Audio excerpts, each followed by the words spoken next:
مدنی مذاکرہ مدنی مذاکرہ مدنی مذاکرہ مدنی مذاکرہ الحمدللہ رب العالمین والصلاة والسلام علی سید المرسلین اما بعد فاعوذ باللہ من الشیطان الرجیم بسم اللہ الرحمن الرحیم الصلاة والسلام علیک یا رسول اللہ وعلی آلک واصحابک یا حبیب اللہ الصلاة والسلام علیک یا نبی اللہ وعلی آلک واصحابک یا نور اللہ نویت سنت الاعتکاف۔ اللہ کے آخری نبی صلی اللہ علیہ وآلہ وسلم نے ارشاد فرمایا، تم میں سے قیامت کے روز میرے سب سے زیادہ نزدیک وہ شخص ہوگا جس نے دنیا میں مجھ پر کثرت سے درود پڑھے ہوں گے۔ صلو علی الحبیب صلی اللہ تعالی علی محمد۔ آج ذوالحجہ 1443 ہجری کی 5ویں شب ہے، 5 ذوالحجہ 4 جولائی 2022۔ الحمدللہ یہ مہینہ جب شروع ہوا ہے تو مدنی مذاکروں کا سلسلہ بھی شروع ہوا، اور اس وقت مدنی مذاکروں کا سلسلہ الحمدللہ جاری ہے، اور یہ قربانی کی رات جو ہوگی 10ویں شب ہوتی ہے، اس وقت تک یہ مدنی مذاکروں کا سلسلہ جاری رہتا ہے۔ یہ مہینہ عظمتوں والا، برکتوں والا جو مہینہ ہے، اس میں خاص ایک ایسی ذات ہے، ایک ایسی شخصیت ہے، ایسی مبارک ذات ہے جن کا کثرت سے ذکر کیا جاتا ہے، ان کی یاد منائی جاتی ہے، اور وہ ہیں حضرت ابراہیم خلیل اللہ علی نبینا و علیہ الصلاۃ والسلام۔ انشاءاللہ کچھ ان کی سیرت مبارک کا میں یہاں ذکر کرنے کی سعادت حاصل کروں گا۔ اللہ پاک ہمیں توجہ کے ساتھ سننے کی توفیق عطا فرمائے، اچھی اچھی نیتوں کے ساتھ آپ بھی اس بیان کو سنیں۔ میرے سامنے اس وقت کتاب صلاۃ الجنان موجود ہے،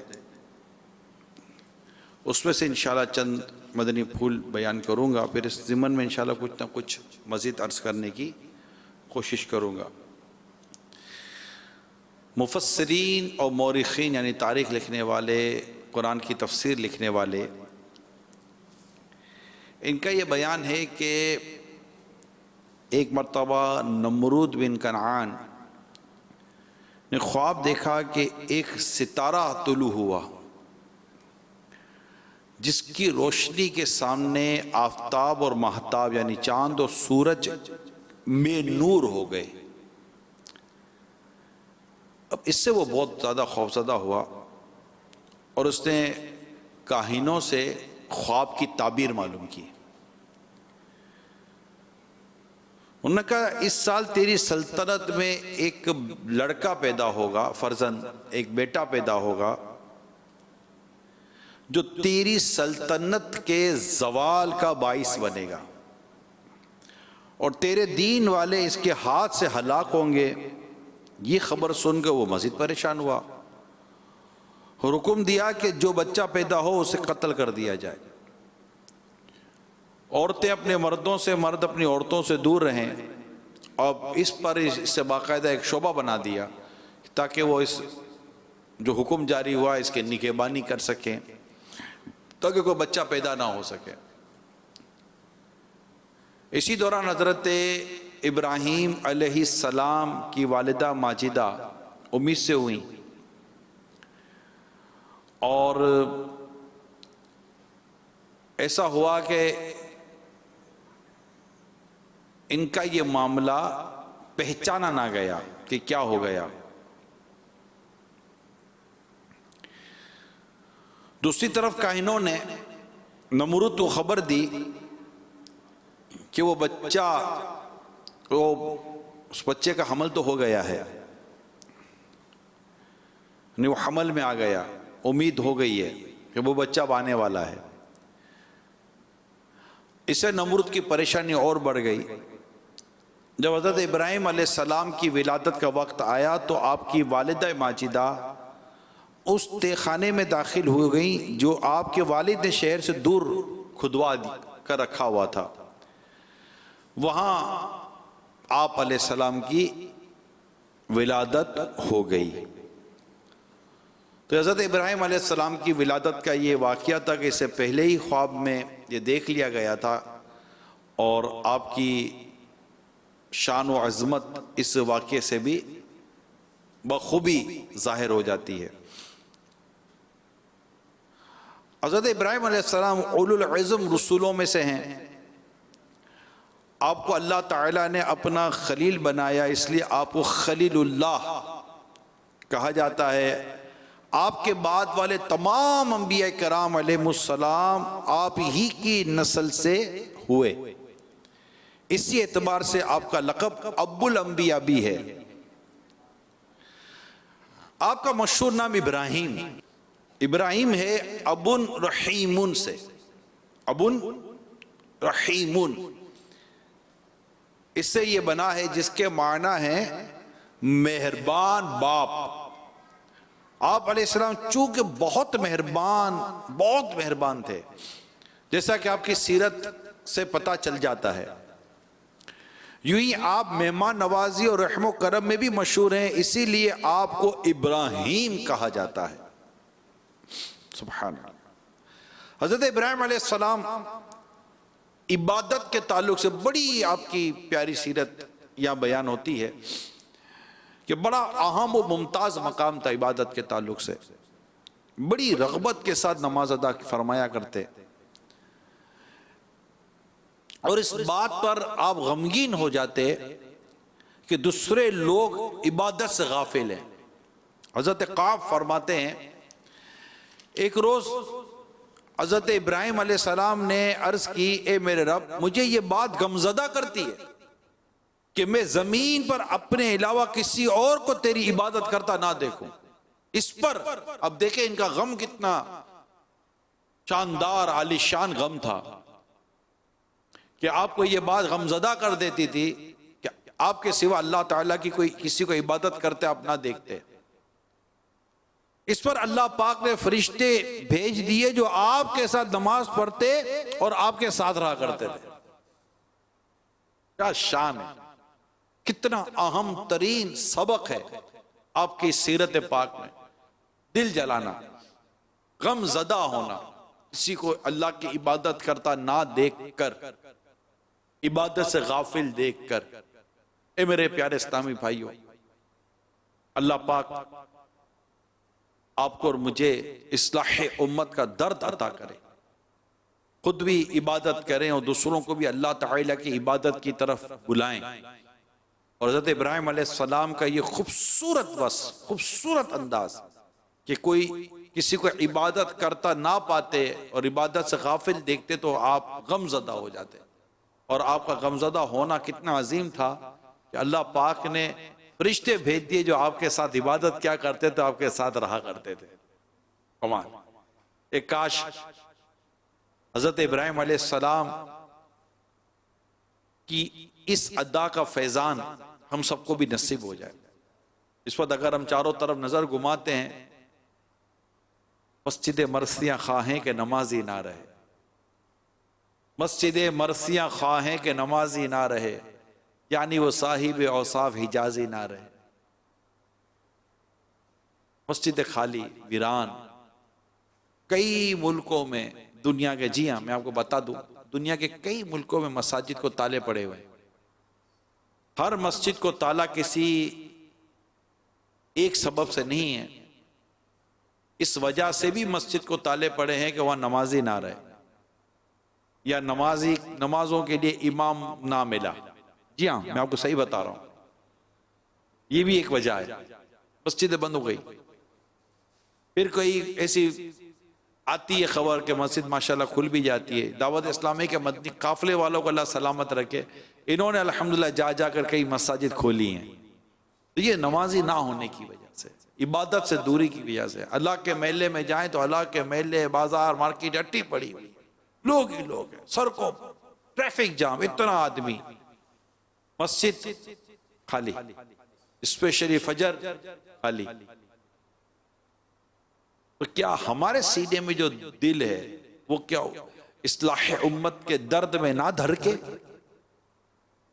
کہ ہم مسجد برو تحریک کی طرف مائل نہ ہوں، کہ ہم قرآن کی تلاوت کی طرف آئیں اور لانے والے نہ بنیں، کہ ہم اللہ تعالیٰ کا ذکر کرنے اور کروانے والے نہ بنیں۔ حضرت ابراہیم علیہ السلام کے ذکر کے تعلق سے میں نے ایک بات یہیں سیرت انبیاء میں ہی پڑھی کہ لکھا ہے، حضرت خالد بن عیدان علیہ رحمہ فرماتے ہیں حضرت ابراہیم علیہ السلام کے سامنے ایک برتن میں انگور پیش کیے جاتے تو آپ ایک ایک دانہ اٹھا کر کھاتے اور ہر دانہ کھاتے وہ ذکر اللہ کرتے تھے۔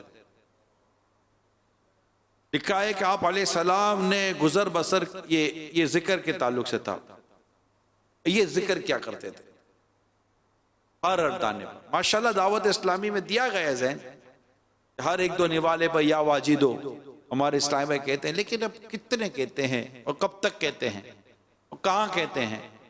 کیا گھر میں بھی کہتے ہیں؟ اکیلے میں کھاتے تب بھی کہتے ہیں؟ یہ تو کھاتے ہوئے کی چلو بات ہے، جنرلی طور پر بھی ہم کتنا اللہ تعالیٰ کا ذکر کرتے ہیں؟ آج ہی اگر ہم خود سے پوچھ لیں کہ آج ہم میں سے کس نے قرآن کھول کے پڑھا ہے تو جواب مل جائے۔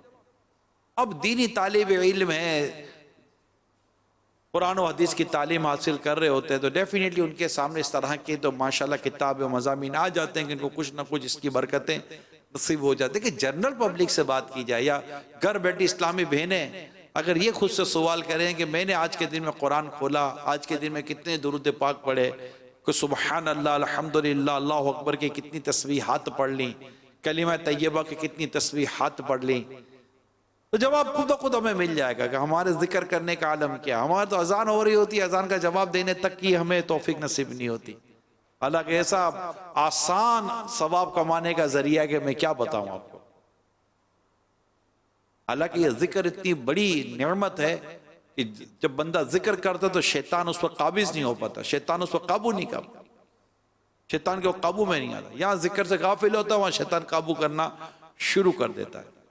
شیطان سے بچنے کا بھی بہترین ذریعہ اللہ تعالیٰ کا ذکر کرنا ہے۔ عرض کرنے کا مقصد یہ ہے کہ لوگ نماز نہ پڑھیں، لوگ عبادت نہ کریں، نیکی کی طرف نہ آئیں، گناہ میں مبتلا رہیں، طرح طرح کی برائیاں ہمارے سامنے آئیں اور ہمارے اندر بے چینی پیدا نہ ہو، گھبراہٹ، اس طرح غم زدہ نہ ہو کہ یار کیا ہوگا۔ صبح فجر کی نماز میں مسجد کو خالی دیکھ کر ہمارے دل میں بے قراری پیدا نہ ہو اور اس غم میں آنسو نہ بہہ جائیں کہ یا اللہ کیا ہو گیا، کہاں گئے یا اللہ تیرے بندے، اور رمضان مبارک کے نمازی کہاں چلے گئے۔ تو ایک یاد ایک چلے ذکر ہو رہا حضرت ابراہیم علیہ السلام کا، تو اس کو ہم تھوڑا ریوائز کر لیں۔ کہاں ہے وہ ماہ رمضان کے نمازی؟ بلکہ میں ان کو تو یہیں سے پکارتا ہوں، اے ماہ رمضان کے نمازیوں کہاں چلے گئے؟ آؤ نا مسجد میں، آؤ نا۔ اے ماہ رمضان میں قرآن کی تلاوت کرنے والوں کہاں چلے گئے ہو؟ آؤ نا مسجد میں۔ ماہ رمضان کے بعد بڑی برکتوں والا مہینہ، یہ عبادت کا مہینہ ہے، ماہ رمضان کا میں اللہ کا ذکر کرنے والوں کہاں چلے گئے ہو؟ آؤ نا، آؤ نا پلیز، مسجد کی طرف آؤ نا، قرآن کی تلاوت کی طرف آؤ نا، کہاں چلے گئے ہو آپ؟ اے ماہ رمضان میں مساجد میں وقت گزارنے والوں کدھر چلے گئے ہو؟ اے سحری کے وقت اٹھ کر تہجد پڑھنے والوں آپ کہاں چلے گئے ہو؟ آؤ نا، آؤ اپنے رب کی رحمت کو پانے کے لیے، آؤ نا مل کر کوشش کرے۔ کہاں چلے گئے؟ کہاں گئی تمہاری نمازیں؟ کہاں گئی تمہاری عبادتیں؟ کہاں گئے تمہارے تلاوت قرآن اور دیگر عبادات کی عادتیں؟ کہاں چلی گئی؟ اسی وقت سمجھایا تھا بھائی چھوڑ دو بری صحبتوں کو، چھوڑ دو برے دوستوں کو، اچھی صحبت میں دعوت اسلامی والوں کے ساتھ رہو، انشاءاللہ مسجد میں رہو گے۔ کہاں چلے گئے؟ تلاوت کرنے والے، عبادت کرنے والے، تسبیحات پڑھنے والے، ماہ رمضان میں اٹھ کر فجر میں با جماعت مسجد میں آنے والے، گلی میں سے رش لگ جاتا تھا۔ ہائے ہائے ہائے، کیا ہوگا ہمارا؟ ماہ رمضان میں گانے باجے چھوڑنے والوں کہ دوبارہ گانے باجوں میں مبتلا تو نہیں ہو گئے؟ ماہ رمضان میں فلمیں ڈرامے چھوڑنے والوں کیا دوبارہ فلمیں ڈراموں میں تو نہیں پڑ گئے؟ ماہ رمضان میں جھوٹ چھوڑنے والوں کیا دوبارہ جھوٹ پہ تو نہیں پڑ گئے؟ ماہ رمضان میں بری عادتیں چھوڑنے والوں کیا دوبارہ تو بری عادتوں میں نہیں پڑ گئے؟ کہاں چلے گئے؟ آؤ نا مل کر دوبارہ ماہ رمضان کی یادیں منائیں، اس عبادت کی لذت کو پھر سے پانے کوشش۔ ٹھیک ہے ماہ رمضان نہ صحیح، اللہ کی رحمت ماہ رمضان تک محدود تو نہیں ہے، نماز تو 5 وقت کی ہم پر فرض ہی اور ہے، پڑھیے ماشاءاللہ ماہ رمضان میں جماعت کے ساتھ نمازیں پڑھیے ماہ رمضان۔ آج ہماری مساجد دیکھیے فجر میں نماز ہی نہیں آتی، اللہ اللہ، رات کو سوتے تو گویا کہ جیسے کہ پتہ ہی نہیں کہ صبح فجر میں اٹھنا بھی ہے۔ میں صحیح بتا رہا ہوں آپ کو، ایسا برا حال ہے لوگ۔ ارے ایک تو ہوتا ہے نا کہ آنکھ نہیں کھلی، یہ بھی کیوں آنکھ نہیں کھلی بھائی؟ جاز کے لیے آنکھ کھل گئی، دفتر کے لیے آنکھ کھل گئی، اسکول کے لیے آنکھ کھل گئی، فجر میں آنکھ کیوں نہیں کھلی؟ کیا ایسا ہو گیا ہے؟ ایسی کون سی نحوست نے آ کر قبضہ کر لیا دل و دماغ کے اوپر کہ کہتے فجر میں آنکھ نہیں کھلی، اور مسکرا کر کہتے ہیں فجر میں آنکھ نہیں کھلتی۔ منہ بند کرو، منہ کھولنے کا ٹائم ہے یہ، دانت نکال کر بول رہے ہو، شرم نہیں آتی؟ فجر میں آنکھ نہیں کھلتی،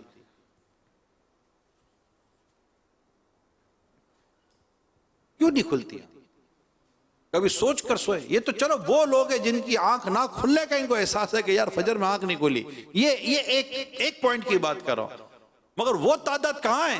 اس کی گنتی پتہ ہے جن کو یہ احساس ہی نہیں ہے فجر میں آنکھ نہیں کھلی، وہ پلاننگ ہی نہیں ہے، کوئی سوچ ہی نہیں ہے، کوئی تصور ہی نہیں ہے کہ مجھے فجر کا الارم بھی رکھنا ہے۔ اس قدر عبادت سے دوری، اس قدر عبادت سے غفلت، اس قدر رب کی یاد سے غفلت، اس قدر فرائض کا ترک کر دینا، اللہ کی پناہ۔ اور فجر میں نہ آنا، فجر کی جماعت چھوڑ دینا، اللہ کی پناہ۔ اچھے خاصے نمازی فجر کی جماعت میں غائب ہوتے ہی نہیں ہیں، ایک دفعہ بھی نہیں، مستقل پابندی کے ساتھ غائب، جیسے کہ لت پڑ گئی ہے فجر کی نماز کی جماعت چھوڑنے کی۔ یہ میں ان سے بات کر رہا ہوں جو فجر پڑھتے ہیں مگر جماعت کے ساتھ نہیں پڑھتے۔ کیوں نہیں پڑھتے فجر کی نماز جماعت کے ساتھ بھائی؟ آؤ نا مسجد میں،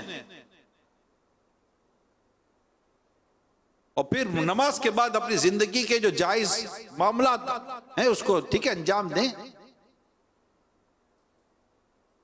تو میں اپنے تمام مبلغین دعوت اسلامی والوں سے درخواست کرتا ہوں، جہاں کھالے جمع کر رہے ہیں، کھالوں کے لیے بکنگ کر رہے ہیں، کھالوں کے لیے رابطے کر رہے ہیں، اور کریں، بالکل کریں، یہ ہمارا کام ہے، انشاءاللہ اس کا ثواب ملے گا۔ دین متین کی خدمت کے لیے، دعوت اسلامی کے دینی کاموں کی خدمت کے لیے یہ کام آپ کریں، نہیں کرتے تو کریں، سستی ہے تو چستی میں بدلیں، لیکن انہیں جن سے آپ رابطے کرتے ہیں انہیں رابطے کر کے مسجد کی طرف بھی لائیں۔ ان اسلامی بھائیوں سے ملاقاتیں کریں جو ماہ رمضان میں ہمارے پاس مسجد میں ہوا کرتے تھے، ان کی شکلیں تو یاد کر لو بھائی، ان سے جا کر رابطہ کریں، اور خود بھی مسجد میں با جماعت نماز کے پابند بنے۔ اللہ نے چاہا تو اس کی برکتیں نصیب ہوں گی، اور اگر کوئی گناہ کرتا ہے تو اسے دیکھ کر صدمہ ہونا چاہیے۔ ہمیں اپنے رب سے محبت ہے، ہم اپنے رب سے پیار کرتے ہیں، ہمیں رسول پاک صلی اللہ علیہ وسلم سے محبت ہے، ہم آقا صلی اللہ علیہ وسلم سے عشق کرتے ہیں، ہمیں عشق ہے رسول پاک سے، ہمیں اس بات کا درد ہونا چاہیے یہ رسول پاک صلی اللہ علیہ وسلم کو ناراض کرنے والے کام کرتا ہے، میرے رب کو ناراض کرنے والے کام کر رہا ہے۔ ہمیں صدمہ ہونا چاہیے کہ میں اپنے رب سے محبت کرتا ہوں، یہ میرے رب کی نافرمانی کر رہا ہے، میں اپنے رب سے محبت کرتا ہوں، یہ میرے رب یہ احکام کو چھوڑ رہا ہے. میں اپنے پیارے آقا صلی اللہ علیہ وسلم سے محبت کرتا ہوں. یہ میرے سامنے میرے آقا صلی اللہ علیہ وسلم کی فرمان کو اور آپ کی سنتوں کو چھوڑ رہا ہے, نافرمانی کر رہا ہے میرے پیارے رسول پاک صلی اللہ علیہ وسلم کی. اس کا مجھے غم ہونا چاہیے, اس کا مجھے صدمہ ہونا چاہیے, اس کا مجھے افسوس ہونا چاہیے. اے خاصان رسول وقت دعا ہے. اے خاصان رسول وقت دعا ہے. امت پہ تیری آ کے عجب وقت پڑا ہے. وہ دین بری شان سے نکلا تھا وطن سے, پردیس میں وہ آج غریب الغربا ہے. ہم نیک ہیں یا بد ہیں بالآخر ہے تمہارے یا رسول اللہ. اے میرے آقا, میری جان, میری اولاد, میرا سب کچھ آپ پر قربان یا رسول اللہ. ہم نیک ہیں یا بد ہیں بالآخر ہے تمہارے. نسبت بہت اچھی ہے مگر حال برا ہے. نسبت بہت اچھی ہے مگر حال برا ہے. اے خاصان رسول وقت دعا ہے. اے خاصان رسول وقت دعا ہے. امت پہ تیری آگے عجب وقت پڑا ہے. امت پہ تیری آگے عجب وقت پڑا ہے. جو دین بڑی شان سے نکلا تھا وطن سے, جو دین بڑی شان سے نکلا تھا وطن سے, پردیس میں وہ آج غریب الغربا ہے.